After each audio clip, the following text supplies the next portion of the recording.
കുടുംബവാഴ്ചയിൽ നെഹ്റു കുടുംബത്തിനെതിരായ വിമർശനത്തിന് പിന്നാലെ മുതിർന്ന ബി.ജെ.പി. നേതാവ് എൽ.കെ. അദ്വാനിയെ പുകഴ്ത്തി ഡോക്ടർ ശശി തരൂർ എം.പി. പിറന്നാൾ ആശംസ നേർന്ന് പങ്കുവച്ച എക്സ് പോസ്റ്റിലാണ് പുകഴ്ത്തൽ. എൽ.കെ. അദ്വാനിയുടെ പിറന്നാൾ ദിവസം അദ്വാനിക്കൊപ്പമുള്ള പഴയ ഫോട്ടോ പങ്കുവച്ചായിരുന്നു ഡോക്ടർ ശശി തരൂർ എം.പി. ജന്മദിനാശംസ നേർന്നത്. പൊതുസേവനത്തോടുള്ള അചഞ്ചലമായ പ്രതിബദ്ധത, എളിമ, മാന്യത, ആധുനിക ഇന്ത്യയുടെ പാത രൂപപ്പെടുത്തുന്നതിൽ അദ്വാനി വഹിച്ച പങ്ക് എന്നിവ ഒരിക്കലും മായ്ക്കാൻ പറ്റാത്തതാണെന്നും തരൂർ എക്സിൽ കുറിച്ചു. അദ്വാനിയെ യഥാർത്ഥ രാഷ്ട്രതന്ത്രജ്ഞൻ എന്ന് വിശേഷിപ്പിച്ച തരൂർ അദ്ദേഹത്തിന്റെ സേവന ജീവിതം മാതൃകാപരമാണ് എന്നും അഭിപ്രായപ്പെട്ടു.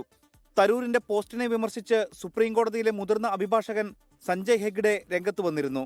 രാമക്ഷേത്ര നിർമ്മാണത്തിനായി ആഹ്വാനം ചെയ്ത രഥയാത്രയിൽ അദ്വാനിയുടെ പങ്ക് പൊതുസേവനമായി കണക്കാക്കാനാവില്ലെന്നായിരുന്നു ഹെഗ്ഡെയുടെ വിമർശനം.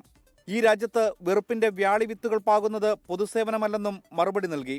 എന്നാൽ അതിനുശേഷവും താൻ പറഞ്ഞതിൽ ഉറച്ചു നിൽക്കുന്നുവെന്നാണ് തരൂർ വ്യക്തമാക്കിയത്. കഴിഞ്ഞ ദിവസം നെഹ്റു കുടുംബത്തിനെതിരെ തരൂർ എഴുതിയ ലേഖനം വലിയ അമർഷമാണ് പാർട്ടിക്കകത്ത് ഉണ്ടാക്കിയത്. 24 ഡൽഹി.